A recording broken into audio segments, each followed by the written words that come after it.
Il y a quelques années, l'ouragan Andrew a détruit des milliers de maisons au sud de la Floride.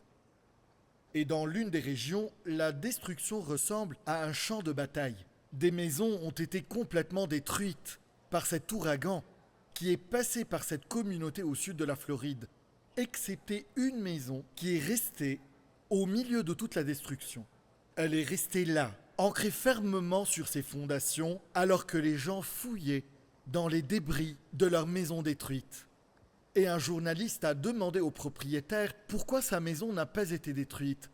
Et c'est ce qui a été écrit dans le journal.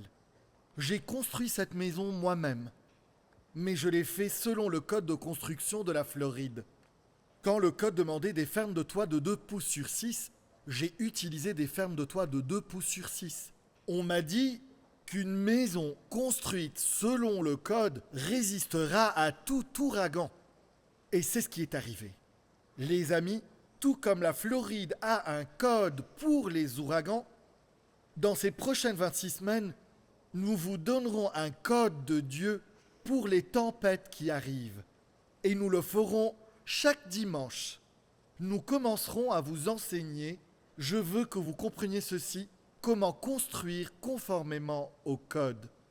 Nous commencerons à faire ça. Et c'est pour cela que chaque fois que vous entendez ces mots, la Bible dit c'est le code de construction. La Bible dit c'est le code de construction. C'est là que je vous dis que vous pouvez résister à tout ouragan qui vient vers vous. Jésus a parlé de l'importance de construire nos vies d'après ce code. Jésus a décrit les gens qui construisent d'après le code de construction de Dieu. Il les a appelés sages. Nous avons entendu le chant aujourd'hui à propos de la fondation forte. Et Jésus dit que son code de construction est complètement infaillible. Il dit, cette fondation a été construite sur le roc. Maintenant, écoutez le code anti-ouragan de Jésus. C'est la conclusion du sermon sur la colline, quand Jésus commence à partager cette dernière parabole. Écoutez. C'est pourquoi toute personne qui entend ces paroles que je dis et les met en pratique, je la comparerai à un homme prudent qui a construit sa maison sur le rocher. Ça protège de l'ouragan. C'est ce qu'il dit. La pluie est tombée, les torrents sont venus. Les vents ont soufflé et se sont déchaînés contre cette maison. Elle ne s'est pas écroulée sur le rocher. Mais toute personne qui entend ces paroles que je dis et ne les met pas en pratique ressemblera à un fou qui a construit sa maison sur le sable. La pluie est tombée, les torrents sont devenus. Les vents ont soufflé et se sont abattus sur cette maison. Elle s'est écroulée et sa ruine a été grande. Église, écoutez-moi, nous sommes en pleine tempête maintenant dans notre nation. Nous sommes dans une tempête. Nous voyons, je veux que vous écoutiez ces paroles. Nous voyons un tsunami d'impureté s'abattre sur nos maisons et la maison de Dieu et nos jeunes aujourd'hui. Un tsunami d'impureté a été déchaîné. Et si ces deux maisons, les nôtres et la maison de Dieu, ne sont pas construites selon le code, elles s'écrouleront et leur ruine sera grande. Les amis, écoutez-moi. Laissez-moi tout vous dire sur cette tempête. J'ai prié à ce sujet. Cette tempête, écoutez-moi bien, cette tempête est que la majorité aujourd'hui appelle le bien mal et le mal bien. C'est là la tempête où nous sommes maintenant. La majorité autour de nous appelle le bien mal et le mal bien. Et la bataille vient spécialement quand l'Église commence à appeler le mal mal et le bien bien. C'est là la bataille à laquelle nous ferons face. Et quand les choses commencent à être définies et commencent à être remises en ordre dans l'Église, vous voyez, Ésaïe parle de cette tempête. Ésaïe parle d'un peuple quand il dit qu'un temps viendra où les gens appelleront le mal bien et le bien mal. Et Ésaïe dit qu'ils changeront les ténèbres en lumière et la lumière en ténèbres. Et c'est pour cela que Jésus, écrivez bien ça, il nous dit ces trois choses dans cette parabole. Il nous dit, nous sommes tout d'abord tous impliqués dans la construction. Chacun de nous, individuellement et en tant qu'Église. Dans cette dernière parabole, nous sommes tous impliqués dans la construction. Nous construisons tous dans nos vies spirituelles et dans la maison de Dieu. Le matériel pour protéger contre les tempêtes, c'est l'obéissance à la parole. Pas juste écouter la parole, mais l'obéissance à la parole. Vous voyez, aller à l'église ne suffit pas, mais l'obéissance est la clé pour protéger la maison de la tempête. Il dit que tout le monde entend, mais il y a juste les personnes sur le rocher qui obéissent. Et c'est pour cela que Jésus dit que le vrai test vient quand la tempête vient. C'est comme ça que vous passez le test de l'obéissance. Voyez, Jérémie prophétise concernant une grande chute pour le peuple au niveau national et individuel quand il n'y a pas d'obéissance. Écoutez ce que Jérémie dit. Il dit « Ils devraient être couverts de honte parce qu'ils ont commis des horreurs. » Il dit en fait qu'après ce qu'ils ont fait, ils n'avaient pas honte du tout. C'est là la question. Avaient-ils honte? Il dit non, pas du tout. Ils ne rougissent même pas. Ils ne connaissent même pas la honte. C'est pourquoi ils tomberont avec ceux qui tombent. Ils trébucheront lorsque j'interviendrai contre eux, dit l'Éternel. Voici la partie de la désobéissance. C'est là que la protection a été perdue. Après ça, voici ce qu'il dit. Voici ce que dit l'Éternel. Placez-vous sur les chemins, regardez et renseignez-vous sur les pistes qui ont toujours été suivies. Marchez-y et vous trouverez le repos pour votre âme. Regardez leurs réponses. Ils répondent « Nous n'y marcherons pas ». J'ai désigné des personnes chargées de veiller sur vous. Faites attention au son de la trompette. Mais ils répondent « Nous n'écouterons pas ». Et dans le verset 18, il dit « C'est pourquoi écoutez, nation, sache ce qui est en elle, assemblée des peuples. Il parle à son peuple, il parle à la nation, et tous ceux qui en font partie, il leur dit ça. Écoute, terre, retiens bien que je vais faire venir le malheur sur ce peuple. Ce sera le fruit de ses pensées, car ils n'ont pas fait attention à mes paroles, et ils ont méprisé ma loi, ils l'ont rejetée. » C'est comme dans Matthieu 7. Ici, Jérémie dit exactement ce que Jésus a dit. Quand le peuple commence à désobéir aux choses mêmes que Dieu leur a données, vous commencez à voir le jugement venir. C'est pour cela que je crois que ce que William Sullivan a dit est si vrai. Il a dit la meilleure preuve de l'existence de Dieu est ce qui suit quand vous la niez. Il dit c'est très important que nous comprenions cela. C'est pour cela que ces prochaines 26 semaines, je veux vous donner ceci, le code de construction. Comme nous commençons à parler et à écouter ce que la Bible dit, le point de vue de la Bible de A à Z, et nous en parlerons chaque semaine. Et tous les sermons seront rassemblés et préparés pour atteindre des groupes partout dans le monde. Maintenant, ici, je veux que vous vous prépariez à écrire avec moi très rapidement. Écoutez attentivement. Pourquoi la série sur le point de vue de la Bible est si importante? Pourquoi est-ce important de parler de ça? Écoutez. Parce que, 1, l'Église doit être équipée pour se tenir debout. L'Église doit être équipée pour se tenir debout. Et numéro 2, l'Église doit être équipée pour parler d'une seule voix. Laissez-moi le dire à nouveau. L'Église doit être équipée pour se tenir debout et l'Église doit être équipée pour parler. Maintenant, les amis, je voudrais juste vous donner un avertissement parce que nous allons en guerre. Et la majorité disent que le mal est bon et le bien est mal. Écoutez bien, je crois que nous sommes déjà là dans cette tempête. Et si vous dites ce que la Bible dit dans des endroits publics, des personnes perdront leurs emplois. Et certains d'entre vous recevront des avertissements, et ils feront des rapports, et vous feront un dossier, et vous serez vus comme un ennemi dans ce travail que vous avez. Je vous le dis, les amis, ceux qui sont ici aujourd'hui et qui écoutent aujourd'hui, quand vous vous battez pour la vérité aujourd'hui, parce que c'est la bataille que nous avons, vous serez ciblés dans les campus d'université, au collège, à l'école, au travail, vous serez ciblés parce que c'est là le combat. C'est pour cela que nous devons construire d'après le code pour que quand la tempête arrive, Dieu ait un peuple qui est équipé pour se tenir debout au milieu de la tempête qui vient. Nous avons besoin de ça aujourd'hui. Qu'est-ce qu'un point de vue?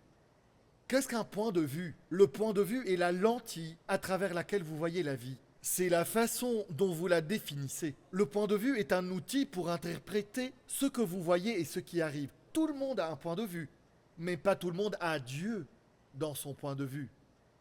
Vous voyez, quand Dieu est laissé dehors, vous sabotez le code de construction. Ou, quand Dieu est trop petit, vous sabotez le code de construction et vous trichez dans le code de construction. Je lisais l'histoire d'un vieil homme qui pêchait. Et à chaque fois qu'il attrapait un gros poisson, il le jetait dans l'eau.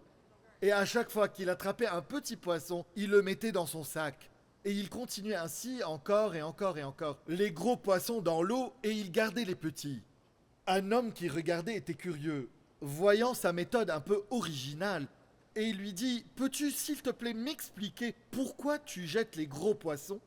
Et le pêcheur n'a même pas hésité, il a dit « Écoute, parce que j'ai seulement une poêle de 8 pouces. Et quoi que ce soit de plus grand que 8 pouces ne rentrerait pas dans ma poêle. Laissez-moi juste vous dire quelque chose. Église, nous avons besoin d'une grande poêle ici, parce que nous servons un grand Dieu ici, dans cet endroit. Et nous n'allons pas réduire Dieu pour que nos petits cerveaux le comprennent, pour que nos petits mondes le contiennent, parce que c'est ce qui est en train d'arriver. C'est parce que nous ne comprenons pas quelque chose, nous allons de l'avant et nous réduisons Dieu. Au lieu d'un peuple qui marche dans la foi et croit dans la foi, ce que nous avons fait et que nous avons choisi, de prendre la petite poêle au lieu de croire en le grand Dieu. Maintenant les amis, c'est pour cela que c'est choquant pour moi que les nouvelles études montrent que parmi les pasteurs américains qui prêchent de leur chair avec de petites poêles, dans des églises avec de petites poêles. Je suis désolé, écoutez, je sais que ça sera gênant ici dans les prochaines, pas juste la prochaine semaine, mais les prochaines 27 semaines. Mais vous devez juste me suivre, écoutez. Il y a une nouvelle enquête qui a été faite. Écoutez, c'est vraiment choquant pour moi. 41% seulement des pasteurs principaux gardent toujours un point de vue biblique. 41%. C'est une petite poêle, les amis. 28% des pasteurs associés ont un point de vue biblique. 28%. Et maintenant, écoutez, voici ce qui est encore plus choquant. 12% des pasteurs, des enfants et des jeunes gardent un point de vue biblique.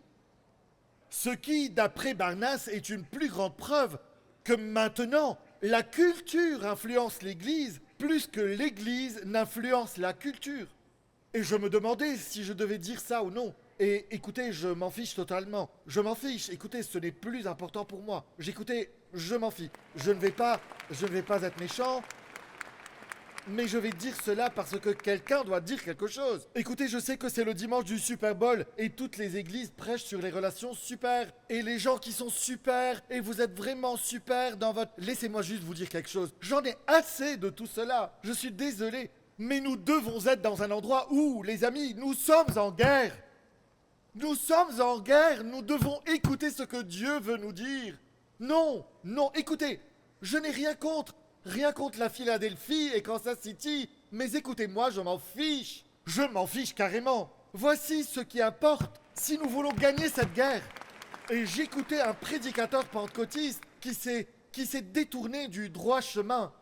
Il est connu, et écoutez ce qu'il a dit. Et c'est là que j'ai écouté, et ce n'est vraiment plus important. Il a abandonné le code de construction à cause de la taille de sa poêle à frire. Et voici ce qu'il a dit. Il a dit qu'il ne pouvait pas réconcilier l'orientation sexuelle de l'un des membres de sa famille. Il ne pouvait pas réconcilier entre ça et le fait que son choix était contraire à la parole de Dieu et qu'il le mènerait en enfer. Et laissez-moi juste vous dire que dans quelques semaines, plus tard dans cette série, nous parlerons du ciel et de l'enfer et de l'éternité, parce que l'enfer est un endroit réel. Je vous le dis simplement, mais je crois aussi que le ciel est un endroit réel aujourd'hui. Et voici ce qui est arrivé. Ce prédicateur pentecôtiste, des milliers dans son église, ne pouvait pas réconcilier le choix d'une personne et sa désobéissance et le fait qu'il ira en enfer. Donc sa réponse à son dilemme, je l'ai entendu, c'était ça. Il n'y a pas d'enfer et donc tout le monde ira au ciel. Ça s'appelle l'universalisme, les amis. Je vous le dis, c'est du sabotage dans cette tempête. C'est du sabotage. Et les amis, c'est pour cela que nous vivons dans une période où ça ne va plus. Je veux une grande poêle à frire. Je crois en un grand Dieu. Et écoutez, si j'ai un dilemme, la réponse doit venir de là à chaque fois.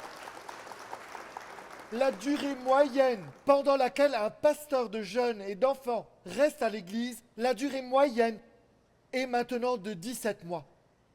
17 mois. Pourquoi y a-t-il une attaque contre le ministère des enfants et le ministère des jeunes ? Vous savez pourquoi ? Parce que le point de vue de la personne se construit pendant ses premières 13 ou 14 années. Nous devons prier pour les enfants de l'Église. Nous devons prier pour les enfants. Ceux qui regardent, vous devez prier pour vos ministères des enfants. Priez pour les pasteurs des enfants. Parce que ce sont eux, les amis, qui sont des éléments clés que nous devons préserver. Je veux juste vous les donner, mais vous verrez parce qu'ils sont des éléments clés de ce point de vue. Ils sont tellement importants parce que 7 de 8 pasteurs de jeunes et pasteurs d'enfants, 7 de 8 n'ont même pas un bon point de vue biblique. Qu'est-ce qu'un point de vue biblique? Laissez-moi juste vous lister quelques éléments. C'est croire qu'il y a une vérité absolue et objective qui existe, et que la vérité est définie dans la Bible. Qu'est-ce que le point de vue biblique? Que Jésus-Christ est Dieu dans la chair. Dieu est le créateur de l'univers, et le Saint-Esprit habite en tout chrétien croyant. C'est le point de vue biblique. C'est aussi ceci, que la mort de Jésus, son enterrement et sa résurrection sont l'endroit où notre liberté est trouvée. Elle n'est pas dans un programme ou une prescription, elle est dans sa mort, son enterrement et sa résurrection. Le salut est un don de Dieu. Vous ne pouvez pas le gagner en travaillant, ni par un statut social. Vous ne pouvez pas le gagner en vendant des magazines, ni même en devenant des martyrs. Vous ne pouvez le recevoir que par la grâce du Seigneur. Le salut est par la grâce. Maintenant, écoutez, Satan est un ennemi réel. C'est un point de vue. Il y a un ciel et un enfer, et je vous dis ceci, et les chrétiens doivent confesser leur foi publiquement. Les gens construisent leur point de vue d'après 6 différents critères. Laissez-moi juste vous les donner. Vous devez juste prendre des photos rapidement. Voici les 6 critères qu'ils utilisent. 1. Nous avons le relativisme. Je parlerai de ça. C'est la majorité qui décide. La majorité décide. Le subjectivisme, c'est qu'est-ce que je ressens? Ceci ne me fait pas me sentir bien. C'est là où la poêle à frire arrive. Le pragmatisme, est-ce que ça marche? Est-ce que ça marche? Et si l'Église grandit, alors ça doit être le cas. Nous devons continuer à faire ça indépendamment de ce que nous disons ou non. Le rationalisme est, je pense, le postmodernisme est ce qui importe et juste ce qui est bon pour moi maintenant. Ce qui est bon pour moi maintenant. Et le dernier est simplement ça, la Bible dit. C'est le dernier critère d'après lequel nous construisons. Je crois qu'il faut mettre tout point de vue en question, y inclut la chrétienté. Si vous mettez tout point de vue en question, vous devez faire de même avec la chrétienté. Et je vous dirai où la plupart des points de vue s'écroulent. C'est quand vous les amenez au pire moment de l'histoire du monde. Quand vous imposez votre point de vue sur l'Holocauste. Donc voici un exemple. Êtes-vous prêts? Qu'est-ce que votre point de vue dit concernant les 28 000 morts en Turquie et en Syrie à cause du tremblement de terre? Qu'est-ce qu'il dit à ce propos? Qu'est-ce que vous faites? Comment ça vous parle? Je veux remercier Dieu pour vous et pour votre générosité. Nous vous montrerons la semaine prochaine, je l'espère. Nous avons envoyé de l'argent pour aider les familles et les victimes qui sont là-bas. Nous avons 2 organisations parce que quand il y a un point de vue chrétien, il y a la compassion, il y a la miséricorde, il y a la générosité qui dit que ce qui arrive n'est pas important. Vous pouvez, les amis, je vous dis juste que quelque chose inspire, quelque chose bouge dans le cœur du peuple de Dieu, que vous pouvez mettre devant les pires moments de l'histoire du monde, et il se tiendra toujours contre cela. C'est toujours le cas. Comme nous passons par ces semaines où nous préparons notre maison contre les tempêtes, notre église, nous préparons notre vie. Certains diront, Times Square Church, vous avez perdu la boule. Certains diront que c'est la vérité. Quand Paul parle aux dirigeants politiques dans le livre des Actes, il y a 2 endroits. Voici les 2 moments où les 2 définitions qu'ils avaient concernant le point de vue de Paul quand il a parlé aux dirigeants politiques, des rois aux gouverneurs, grands et petits. Et vous le verrez, les gens ont pensé qu'il a perdu la boule, mais même ceux qui ont dit qu'il a perdu la raison disent toujours « tu m'as presque convaincu ». Écoutez ça. Dans Actes chapitre 26, voici ce qui est arrivé quand Paul s'est tenu et a dit son point de vue. Il a dit ceci « Mais grâce à l'aide de Dieu, j'ai continué jusqu'à aujourd'hui de rendre témoignage devant les petits et les grands. Je ne dis rien d'autre que ce que les prophètes et Moïse ont déclaré devoir arriver. Que le Messie souffrirait, on en a déjà parlé. Qu'il serait le premier à ressusciter et qu'il annoncerait la lumière au peuple juif et aux non-juifs. Alors qu'il parlait ainsi pour sa défense, Festus, un des dirigeants, dit à voix haute « Tu es fou, Paul ! Ton grand savoir te fait déraisonner. » « Je ne suis pas fou, très excellent Festus, répliqua Paul. Ce sont au contraire des paroles de vérité et de bon sens. Le roi est au courant. Maintenant, il tourne son attention vers Agrippa. Il dit, le roi est au courant de ces faits et je lui en parle librement, car je suis persuadé qu'il n'en ignore rien. En effet, ce n'est pas en cachette que cela s'est passé. Et regardez ce qu'Agrippa dit à Paul lorsqu'il lui a demandé « Agrippa, crois-tu au prophète ?» Je sais que tu y crois. Paul a répondu à sa propre question. Agrippa dit à Paul « Tu vas bientôt me persuader de devenir chrétien. » Ce que je vais dire, ces quelques semaines, certains diraient que c'est de la folie, c'est insensé. Certains le verront comme la vérité. Les personnes qui vivent d'après la vérité de la Bible sont considérées maintenant comme ayant perdu la raison. À 4 heures de New York City, il y a une petite ville qui est tout près de Syracuse appelée Onondaga, New York. Il n'y a pas très longtemps, la police a vu un motocycliste de 55 ans qui conduisait une Harley Davidson de 1983 avec un groupe d'autres motocyclistes qui protestaient contre les lois des casques de l'État de New York. Et ils protestaient en ne mettant pas de casque. La police a dit que ce motocycliste, un homme de 55 ans, n'avait pas de casque et est mort quand sa moto est tombée. Il a été propulsé au-dessus du guidon et s'est tapé la tête sur le sol à Onondaga, New York, près de Syracuse.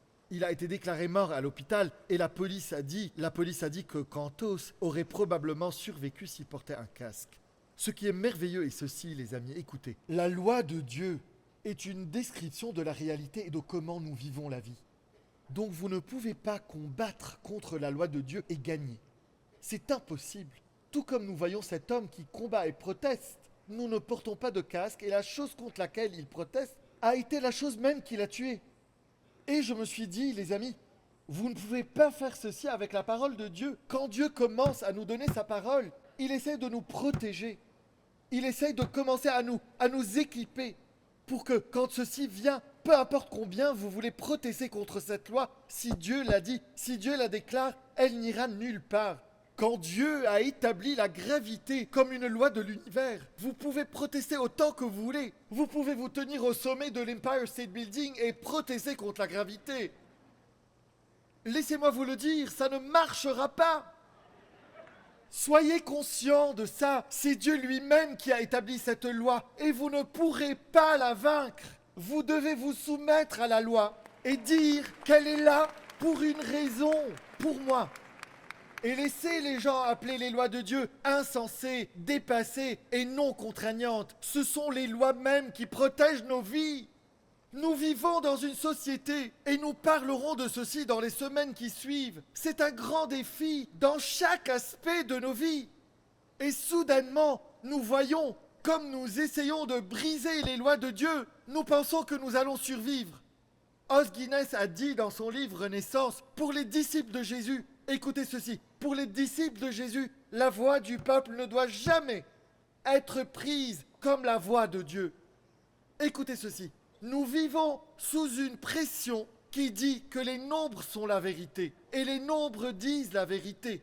Et les nombres constituent la vérité. Écoutez maintenant, 100 millions de vues et de likes ne donnent toujours pas la vérité, la sagesse, ou ce qui est bon, ou ce qui est mauvais. Les amis, je vous le dis, 1 million de personnes pourraient dire que c'est vrai, mais si la loi de Dieu les contredit, nous suivons la loi de Dieu à chaque fois. Tout le monde, je veux que vous compreniez quelque chose. Tout le monde a le droit d'avoir son opinion, mais tout le monde n'a pas droit à sa propre vérité. Soyons vraiment clairs sur ce point. Vous pouvez avoir une opinion, mais ne me dites pas que c'est votre vérité. Il n'y a qu'une seule vérité, et nous parlerons de ça dans un moment. Nous avons des faits aujourd'hui, mais nous avons besoin de la vérité. La masse populaire remplace la Bible. Le plaisir horizontal remplace l'autorité verticale. Et écoutez les amis, je vous le dis maintenant, l'Éternel déclare, et toujours 51% du vote, quoi que dise tout le reste du monde, Dieu a toujours la majorité dans le vote, ce que Dieu dit dans sa parole. Je pense à l'un des pères de la première église, Athanase, qui résonne avec moi aujourd'hui. Comme Constantin, l'empereur, essayait de tout amener au christianisme et de laisser toutes sortes de doctrines passer. Et il disait à Athanase de laisser l'hérétique Arias tranquille et de ne plus attaquer sa doctrine d'arianisme, ce qui aurait été contraire au point de vue de la Bible, parce que Arias disait que Christ n'était pas Dieu dans la chair. Et ils essayaient d'attaquer ce dirigeant biblique, ce dirigeant de la première église. Et tout d'un coup, nous lisons qu'il a souffert une si grande pression et a même passé 17 ans en exil. À un moment, au milieu du combat, quelqu'un a essayé de persuader Athanase, et c'est ce qu'il a dit. Il a dit, ne sais-tu pas que tout le monde est contre toi, Athanase? Et cet évêque a répondu, alors Athanase est contre le monde entier. Les amis, c'est vraiment là ce qui est important. Peu importe ce que tout le monde, ce que la foule dit, peu importe combien de gens aiment ou partagent une certaine vidéo en ligne. C'est ce que nous croyons. C'est le code de construction pour toute tempête. L'homme le plus sage de l'histoire, Salomon, dit quelque chose 2 fois dans le livre des Proverbes. Et on dit que quand quelque chose est dit 2 fois, nous voyons dans la Genèse que quand Dieu parle 2 fois concernant quelque chose, c'est certain, c'est définitif. Laissez-moi vous lire ce que Salomon a dit. Écoutez, c'est le même verset, mais à 2 endroits différents. Le voici. Il dit, la voie qui paraît droite à un homme peut finalement conduire à la mort. Il le dit 2 fois. Qu'est-ce que ça veut dire quand il le dit 2 fois? Ça veut dire que c'est une chose certaine et définitive. Écoutez-le de nouveau. La voie qui paraît droite à un homme peut finalement conduire à la mort. Laissez-moi vous lire comment une autre version le paraphrase. Elle dit, il existe un chemin qui paraît sans danger, mais regardez bien, il mène droit à l'enfer. C'est un chemin qui paraît sans danger, mais à la fin, il mène à l'enfer. Je répète, la voie qui paraît droite à un homme, c'est ça, les amis. Je vous le dis aujourd'hui, j'ai besoin de plus que ce qui paraît droit. J'ai besoin d'une maison construite sur le rocher. Je n'ai pas besoin de matériaux de construction qui paraissent bons. Ils doivent être bons aujourd'hui. L'Amérique fait face à tout ceci comme elle se détourne de sa trajectoire. J'ai entendu l'histoire d'un pilote de la Deuxième Guerre mondiale qui était en mission et devait bombarder l'ennemi. Les forces alliées attaquaient et son instrument, ils ont dit que son instrument avait dévié d'1 degré parce qu'ils ne l'ont pas recalibré après la mission de bombardement précédente. Et il a découvert que plus il allait loin et plus il continuait à une différence d'1 degré, plus il s'éloignait de l'endroit où il était supposé être. Une différence d'1 degré n'est pas beaucoup jusqu'à ce qu'on garde une différence d'1 degré pendant des années et des décennies. On ne peut pas jouer. Et à la fin, à cause de ce degré de différence, il devait abandonner son avion dans l'océan Pacifique. Vous ne pouvez pas jouer avec ces semaines de fondation. Vous finirez par abandonner au milieu de l'océan et tout oublier. C'est cette parole. Peu importe ce que je ressens envers elle, c'est cette parole, c'est la loi de Dieu. Elle l'est. C'est ce que saint Augustin a dit. Il a dit, écoutez bien. Il a dit, si vous croyez ce que vous aimez dans la Bible et vous rejetez ce que vous n'aimez pas, ce n'est pas la Bible que vous croyez, mais vous-même. Laissez-moi le dire de nouveau. Si vous croyez seulement les parties que vous aimez dans la Bible et vous rejetez ce que vous n'aimez pas, ce n'est pas la Bible que vous croyez, c'est vous. Vous croyez en vous. C'est pour ça que le message commence. La Bible nous dit que comme nous commençons à regarder cela de plus près, l'une des choses les plus sombres qui puissent arriver est que les hommes croient en eux-mêmes au lieu de croire en Dieu. C'est l'un des livres les plus sombres de la Bible. C'est le livre des Juges. Il est un peu comme notre époque d'aujourd'hui. G.K. Chesterton, l'auteur britannique, a dit, nous supposons souvent que quand les gens arrêtent de croire en Dieu, ils ne croient en rien, c'est pire que ça. Quand ils arrêtent de croire en Dieu, ils croient en n'importe quoi. Et ça devient le problème. Le livre des Juges montre comment cela arriverait. Le n'importe quoi dont parle Chesterton est vraiment choquant quand vous le voyez dans le livre des Juges. 300 ans dans le livre des Juges. 300 ans. Ce sont les années ténébreuses de l'histoire des Hébreux. Et écoutez la phrase qui apparaît encore et encore. Laissez-moi juste vous la donner dans quelques endroits différents, comme nous nous préparons à conclure.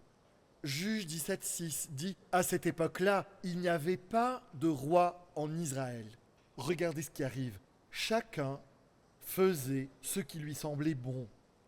Juge 18.1, à l'époque où il n'y avait pas de roi en Israël. Juge 19.1, à l'époque où il n'y avait pas de roi en Israël. Juge 21.25, à cette époque-là, il n'y avait pas de roi en Israël. Chacun faisait ce qui lui semblait bon. Ça montre le problème de la déviation d'un degré. Ça présente le problème qui commence à arriver, et voici le problème. Il n'y avait pas de roi en Israël, et le résultat est que tout le monde faisait ce qui était bon à leurs propres yeux, parce que maintenant l'homme est roi. L'homme décide de ce qui est bon. Pourquoi ?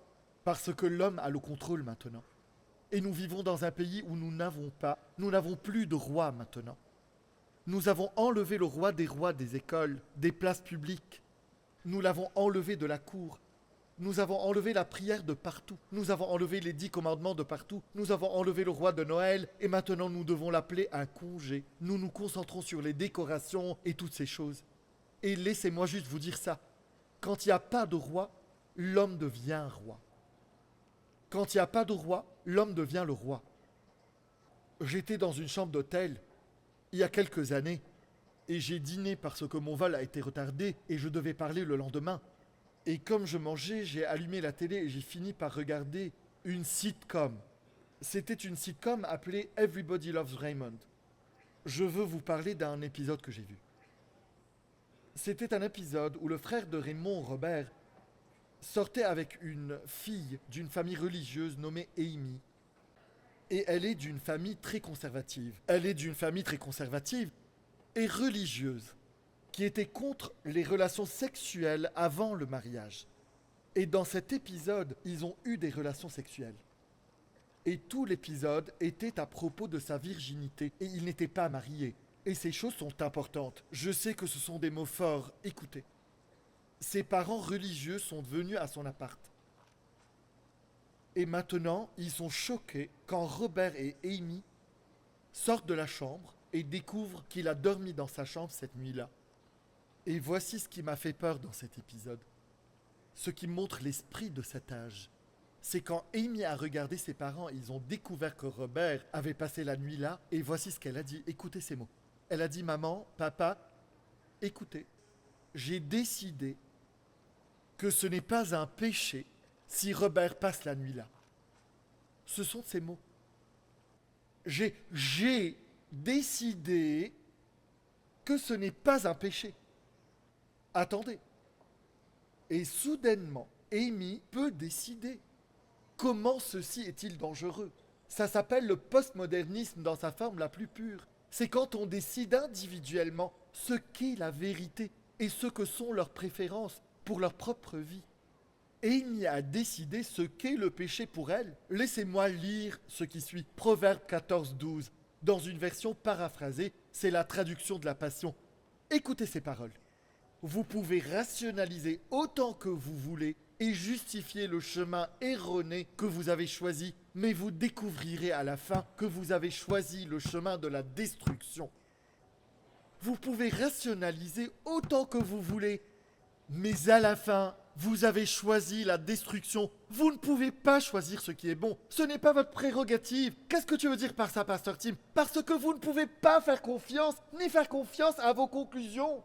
Comment peux-tu dire ceci, pasteur ? Écoutez, ce n'est pas moi. C'est ce que la Bible dit. La Bible dit, la bouche exprime ce dont le cœur est plein. Bon, dites-le avec moi. La bouche exprime ce dont le cœur est plein. Très bien, continuons. Jérémie 17:9. Le cœur est tortueux plus que tout. Il est incurable. Incurable. Comment donc pourrions-nous dire la vérité si le cœur est tortueux ? Comment pourrions-nous arriver à la bonne conclusion si vous avez décidé que quelque chose n'est pas un péché, un certain mode de vie est bon ? Vous ne pouvez pas décider ceci si votre cœur n'est pas bon. Et le seul qui puisse faire parler la bouche est quand le cœur est contrit. Et c'est quand Dieu lave notre cœur par le sang de Jésus-Christ. Et laissez-moi juste vous dire, comment cela arrive-t-il ? Venez la semaine prochaine pour le sermon sur l'expiation et la croix, et je vous dirai comment le réparer.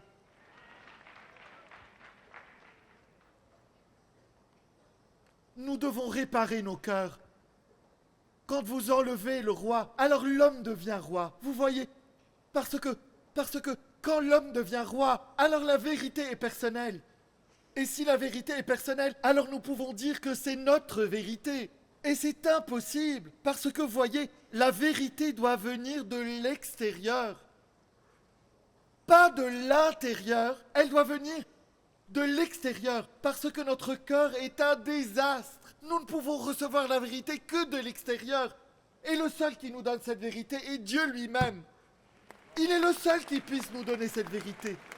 Je terminerai avec ceci. Comme les musiciens commencent à venir, la semaine prochaine, nous commencerons avec la croix, l'expiation et ce que Dieu a fait pour réparer la condition humaine du cœur. La Bible a des questions très importantes qui demandent une réponse.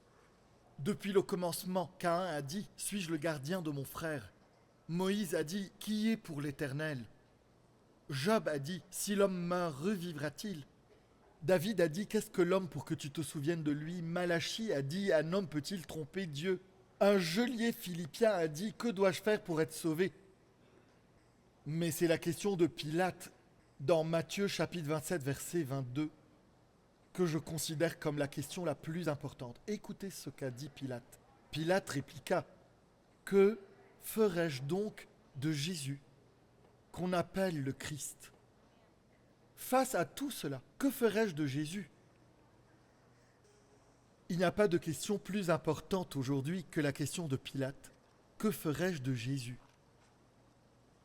Je veux que vous pensiez à cela pendant juste un moment. Pilate avait Jésus devant lui et il a dit « Que ferai-je de lui ?» Et certains d'entre vous ici aujourd'hui, les amis, je suis confiant que chaque dimanche, je commence et à chaque fois, je touche une corde sensible, j'en suis certain, dans cette belle ville que j'aime et je compte passer le reste de ma vie là. Et ils viendront, les gens seront si offensés qu'ils se lèveront et partiront au milieu du message. Je suis confiant.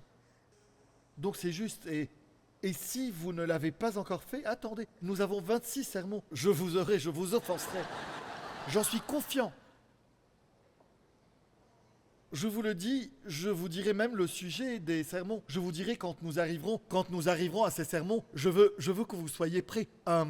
Parce que je veux que vous compreniez, mais quand vous vous retrouvez face à face avec Christ, vous devez prendre une décision. Qu'allez-vous faire de lui ? Quand Pilate a posé cette question, il a essayé d'y échapper de 5 façons différentes. Je viens d'y penser. D'abord, il a essayé de raisonner. Il a commencé à raisonner. Il a dit « Je ne l'ai trouvé coupable d'aucun des actes. Il n'y a aucune faute en lui. N'est-ce pas merveilleux ?» Dieu se tenait devant Pilate et Pilate a dit qu'il n'a trouvé aucune faute en lui. Je veux dire, as-tu perdu ta tête ? Tu es en train de juger Dieu comme notre société le fait. Nous décidons si nous pouvons le juger ou non. C'est ça, c'est ce raisonnement. Et tout d'un coup, il juge Dieu devant lui. Il n'y a aucune faute, je n'ai trouvé aucune faute en cet homme, donc nous pouvons le libérer. Et si vous étiez sage, vous diriez, est-ce que tu trouves une faute en moi ? Mais lui, il jugeait Dieu. Ensuite, il y a eu une déflexion. Pilate a décidé de laisser d'autres prendre la décision pour lui. Il a dit, je l'enverrai chez Hérode. Mais Jésus était entre les mains de Pilate. Non, tu devras lui faire face. Hérode ne s'en est pas occupé. Pilate devra prendre la décision. Vous ne pouvez pas y échapper. Ensuite, il a pensé au marchandage. Il a essayé de compromettre et de conclure un marché. Et il a pensé, peut-être que je pourrais juste le fouetter et le laisser partir. Vous ne pouvez pas marchander avec Jésus. Vous ne pouvez pas y échapper. Vous ne pouvez pas raisonner. Puis, il a essayé la substitution. Il a essayé de substituer quelqu'un d'autre. Il a dit « Laissez-moi condamner Barabbas et libérer Jésus ». Nous essayons d'utiliser les gens comme substituts. Très souvent, nous essayons de substituer et de dire « Je ne suis pas si mauvais que ça. Je regarde ça tout le temps. » Les gens disent « Je ne suis pas si mauvais. » Regardez-le. Il est vraiment mauvais. Je ne suis pas si mauvais que ça. Mon Dieu, regardez juste la télé-réalité et soudainement, vous pouvez vous exonérer de tout ce que vous faites. Ces gens sont un gâchis, donc ce que je fais est vraiment bien. Et voilà la substitution. Écoutez, si ces gens sont comme ça, alors de mon côté, écoutez, je dois être juste devant Dieu. Et à la fin, il a commencé à inventer des façons d'être pur. Il a essayé de se proclamer comme pur en se lavant les mains dans l'eau et en disant qu'il se lave les mains de toute cette histoire. À la fin, Pilate a donné une mauvaise réponse à la question la plus importante de sa vie, qu'il aurait réparée là et après. Et les amis, c'est pour cela que vous m'entendez dire ces mots tout le temps. Parce que vous devez donner la bonne réponse. Votre éternité en dépend. Et l'éternité est trop longue pour avoir tort. Elle est trop longue pour avoir tort. Vous avez vécu assez longtemps avec ce qui semble bon. Et maintenant, c'est le moment d'être droit. C'est le moment de croire ce qui est vrai. C'est le moment de faire ce qui est bon. Et Jésus a dit très clairement ce qui est bon. Écoutez Jean 3, 7, il a dit ça. Il faut que vous naissiez de nouveau. Jésus a dit ça.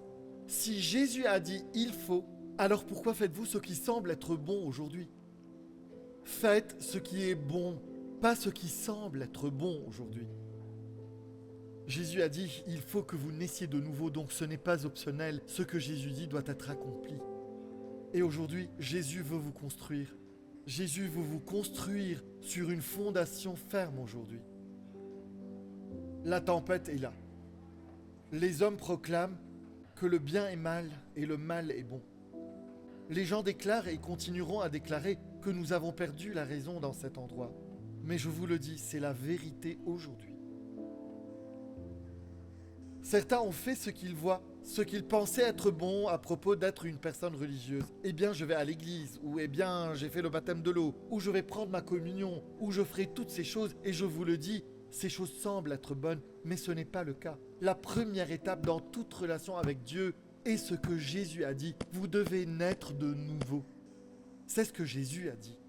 Que vous regardiez de la Chine, que vous regardiez de la Norvège, de la Barbade, du Malawi, de la Malaisie, que vous regardiez de l'Inde, c'est cela, il n'y a pas ce qui semble être bon, pas du tout, c'est ce qui est bon. Qu'est-ce que Dieu dit? Qu'est-ce qui est bon aujourd'hui? Et c'est là que Dieu veut commencer à venir. Le voici. Quoi que je dise, je ne peux pas, je dois comprendre ce que je dis. Est-ce que je le dis avec un cœur pur ou est-ce que je le dis avec un cœur pécheur? Et la seule personne qui puisse réparer mon cœur pécheur est Dieu lui-même. Dieu est le seul qui puisse réparer cela. Dieu seul peut purifier mon cœur et réparer ce cœur. Dieu seul peut commencer à venir et prendre ça. La Bible dit, il y a un verset puissant dans le livre des Proverbes. C'est dans Proverbes 30, verset 12. Nous l'avions sur l'écran. Pouvez-vous le montrer pour moi, s'il vous plaît? Donc c'est Proverbes 30, 12. Il dit, il existe une génération qui se croit pure et qui n'est pas lavée de sa souillure. Pur à nos propres yeux, c'est ce qui semble être bon, n'est-ce pas? Les amis, nous sommes purs à nos propres yeux. Pourtant, vous n'êtes pas lavés de votre propre souillure. Et je vous le dis aujourd'hui, il y a un chant ancien que l'Église chantait. Il y a une rivière remplie de sang qui coule des veines d'Emmanuel. Les pécheurs plongent dans cette rivière et perdent toute leur culpabilité et leur péché. Ceci peut arriver aujourd'hui. Une génération qui peut sembler pure. Ceci est une génération qui est pure à ses propres yeux. Les amis, je ne veux pas être pur à mes propres yeux. Je veux être pur aux yeux de Dieu aujourd'hui. C'est là où tout commence. C'est ce qui arrive aujourd'hui. C'est là que Dieu nous appelle.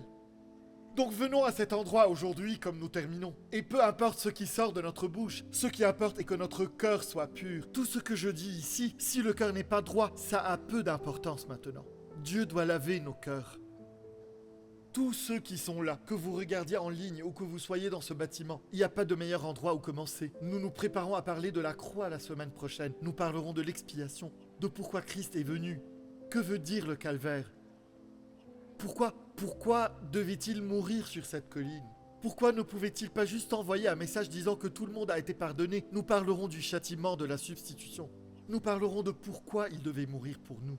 Mais aujourd'hui, je ne veux pas que vous quittiez cet endroit pur à vos propres yeux. Je veux que vous quittiez cet endroit pur aux yeux de Dieu. Et que vous laissiez Dieu commencer à vous changer, à vous purifier. Le voici, de l'intérieur jusqu'à l'extérieur. Et ceci peut arriver aujourd'hui.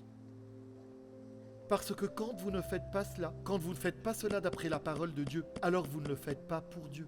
Laissez-moi vous le dire. alors vous devrez inventer ces choses folles. J'ai décidé que ce n'est pas un péché. C'est peut-être pur à vos propres yeux. J'ai décidé que ceci est juste. J'ai décidé que ce mode de vie est bon. J'ai décidé que je peux continuer à faire ça. J'ai décidé, et les amis, c'est la pureté à vos propres yeux. Mais aujourd'hui, c'est un endroit qui semble juste à l'homme. Mais les amis, je vous le dis, ce chemin-là mène à la destruction. Et aujourd'hui est un jour de liberté. Aujourd'hui est un jour de liberté. Et aujourd'hui est un jour de purification. Par la puissance de Dieu aujourd'hui. C'est ce jour. Levez-vous avec moi, je vous prie, comme nous nous préparons à terminer, levez-vous. Je veux croire que Dieu viendra et fera quelque chose de puissant. Maintenant, fermez vos yeux. Juste un moment, je veux que vous écoutiez. Que ferais-je donc de Jésus qu'on appelle le Christ? Que ferais-je donc de Jésus qu'on appelle le Christ? Ne raisonnez pas, ne jugez pas, ne devenez pas juge et jury concernant qui est Dieu. Si vous n'aimez pas ses lois, ses chemins, sa parole, ne donnez pas ceci à quelqu'un d'autre ou quelque chose d'autre. N'essayez pas de faire que quelqu'un d'autre décide pour vous, pour juste en quelque sorte, juste suivre. Ne marchandez pas. Je ferai ceci, je te servirai si cela arrive, je te servirai si cela arrive. Et non, pas besoin de marchandage. Pas de substitution. Eh bien, ils sont mauvais et je suis de loin mieux qu'eux. N'inventez pas vos propres chemins. Mais aujourd'hui est un jour de purification. Pas pur à nos propres yeux, mais pur aux yeux de Dieu. Dieu purifie nos cœurs impurs. Dieu, nos bouches parlent, que nous soyons des avocats ou des juges ou des groupes avec leurs propres intérêts. Tous parlent d'un cœur qui a besoin d'être purifié, Seigneur. La majorité parle du point de vue des médias sociaux. Juste parce qu'il y a des nombres de likes, nous pensons, Dieu, que la majorité décide, mais aujourd'hui nous déclarons que Dieu seul décide ce qui est bon. Tu décides ce qui est mauvais, pas la majorité. C'est toi qui décides. Et Dieu, je prie que nous ne soyons pas une génération qui est pure à ses propres yeux. Nous voulons être purs aux yeux de Dieu aujourd'hui. Aux yeux de Dieu aujourd'hui. Avec toute tête baissée et tout œil fermé. Il y a une purification qui viendra. Il y a un moment où Dieu va venir vous purifier. Certains d'entre vous ont dit des choses et ont fait des choses et vous êtes même convaincus que c'était la vérité. Mais Dieu dit non, non, pas du tout. Même si vous l'avez dit et même si vous l'avez partagé, même si la majorité est d'accord avec vous, maintenant c'est le moment d'être juste à mes yeux. Faites-le à la façon de Dieu. Et si Dieu dit vous devez être né de nouveau, nous devons commencer là. Commençons simplement par l'église où je suis religieux, où j'ai un titre, je suis musulman, juif, catholique, protestant. Je suis un serviteur, je suis un évangéliste. Tous ces titres ne veulent rien dire. Maintenant Dieu parle. Dieu parle, il dit laissez-moi purifier vos cœurs aujourd'hui. Laissez-moi venir vous purifier. Aujourd'hui est un jour de purification. Aujourd'hui est un jour où Dieu va venir et purifier nos cœurs. Ceux qui sont en ligne, sur le balcon, salle principale. Jésus dit ces mots, les voici. Il faut que vous naissiez de nouveau. Il faut que vous naissiez de nouveau. C'est la purification du cœur. Ça commence par admettre que nous sommes pécheurs et que nous sommes brisés à l'intérieur. Mon cœur est brisé. Ma vie est brisée. Elle peut sembler bonne. Mon salaire, ma position, mon titre, ce que je possède, peut-être une façade, mais mon Dieu, une tempête détruirait tout ça. Et je suis là pour vous dire aujourd'hui. Commencez par admettre, Dieu, je suis brisé. Je suis un pécheur. Et Dieu, j'ai besoin d'être complètement purifié. J'ai été diagnostiqué comme pécheur. Et Dieu, je crois ton diagnostic. Eh bien, comment réparer ça, Dieu? En croyant que Dieu a envoyé son Fils il y a 2000 ans pour me guérir de ma situation pécheresse. Alléluia. Il est venu il y a 2000 ans et a dit « Je ne vais pas vous laisser dans cette situation. Ce que vous admettez, je le réparerai. » Et non seulement ça, mais je ferai moi-même tout le travail. Alors que vous auriez dû mourir pour votre propre péché, je mourrai à votre place aujourd'hui. Je mourrai pour vous. Le péché demande la justice. la justice qui aurait pris nos vies. Mais Dieu a envoyé son Fils il y a 2000 ans pour mourir à ma place, pour que je comprenne que je ne peux pas réparer ma vie, que je ne peux pas me changer. Je ne peux pas arriver au ciel en étant bon pour que Jésus n'ait pas besoin de venir. Mais Dieu dit que vous ne pouvez pas y arriver tout seul. Vous avez besoin d'aide. Et Dieu a envoyé son Fils pour nous guérir de l'intérieur, en mourant pour nous. Alléluia. Et c'est pour cela que ce message sera facile. Le confesser comme Seigneur. S'il m'aime tellement qu'il mourrait pour moi, pourquoi ne lui dirais-je pas qu'il a contrôle de ma vie ? Pourquoi ne lui dirais-je pas, tu n'auras pas que 2 heures le dimanche, tu auras chaque jour Dieu.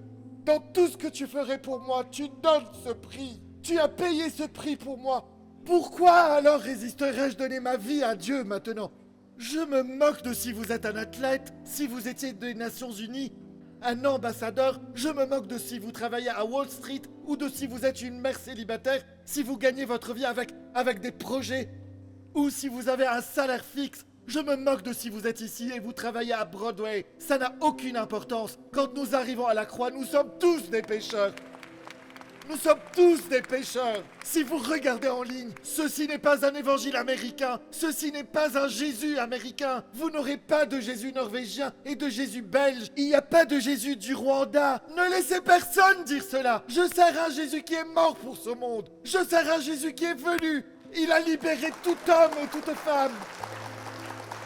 Vous êtes peut-être étudiant à l'université de New York, vous étudiez peut-être à Fordham, en Colombie, vous êtes peut-être un professeur qui est venu ici aujourd'hui. Et voici la bonne nouvelle pour vous. Aujourd'hui, c'est le jour du salut. Aujourd'hui, c'est le jour du salut. Dieu peut vous changer de l'intérieur. Certains d'entre vous ici, certains sont ambassadeurs, d'autres sont des acteurs, il y a des professeurs, il y a des personnes dans la finance ici. Vous avez parlé, et juste parce que tout le monde vous écoute, et tout le monde et vous avez une équipe, vous avez un groupe, et un entourage qui vous disent combien vous êtes beau, et combien vous êtes merveilleux, et vous êtes tellement cool. Cela durera tant que vous les payez. Laissez-moi juste vous dire quelque chose. Je vais juste vous dire aujourd'hui qu'à la fin, ils partiront quand l'argent s'arrêtera. Mais vous avez besoin de quelqu'un qui n'ira nulle part. Et c'est Jésus lui-même. Cela peut arriver aujourd'hui. Cela peut arriver aujourd'hui. Arrêtez d'être pur à vos propres yeux. Laissez Dieu vous changer de l'intérieur. Ah, vous n'avez pas besoin de baisser la tête. Gardez vos yeux ouverts. C'est le jour du salut aujourd'hui. Si vous êtes ici aujourd'hui, vous êtes en ligne à cet endroit. Je vais le dire aussi simplement que possible. Si vous êtes ici aujourd'hui et vous dites, Pasteur Tim, Jésus a dit qu'il faut que je naisse de nouveau, alors aujourd'hui je le ferai. S'il a dit qu'il le faut, alors je le ferai. J'ai vécu une vie de ce qui semblait être bon à mes propres yeux. Ce qui semble bon à mes propres yeux. Les amis, c'est destructeur. Mais aujourd'hui, je serai libéré. Je serai libéré. Levez tous la tête, ouvrez les yeux, regardez. Je me moque s'il n'y en a qu'un. Si vous êtes présent aujourd'hui ou en ligne, dites je veux commencer une aventure, une relation avec Dieu aujourd'hui. Je veux naître de nouveau. Pasteur Tim, quand tu pries la prière de la nouvelle naissance, je veux en faire partie aujourd'hui. Je veux commencer. Mets-moi dans cette prière aujourd'hui, peu importe qui est venu avec moi aujourd'hui. Si vous le voulez aujourd'hui est le jour. Je veux que Dieu me change de l'intérieur. Sans aucune hésitation, sur le balcon. Allez, levez la main aussi haut que vous le pouvez. Levez les mains. Levez la main plus haut, encore plus haut. Je veux voir toutes les mains levées. Allez, gardez-les hautes, partout. Là-bas aussi. Levez vos mains. Là-bas aussi. Je vous vois. Levez plus haut les mains. Levez toutes vos mains. Alléluia. En ligne, écrivez juste j'ai décidé que c'est le jour où Dieu me libérera. C'est le jour de ma liberté. En ligne, écrivez juste j'ai décidé. Et nous commencerons à prier. Allons, prions tous ensemble maintenant. Seigneur Jésus, je crois tu es le Fils de Dieu. Je crois que sur la croix, tu as pris mon péché, ma honte et ma culpabilité. Et tu es mort pour moi. Tu as fait face à l'enfer pour moi. Pour que je n'ai pas à y aller. Tu es ressuscité d'entre les morts pour me donner une place au ciel, un but sur terre et une relation avec ton Père. Aujourd'hui, Seigneur Jésus, je me détourne du péché pour naître de nouveau. Dieu est mon Père, Jésus est mon Sauveur, le Saint-Esprit est mon aide, et le ciel est ma demeure. Au nom de Jésus, que tout le monde dise Amen, Amen, Amen, Alléluia!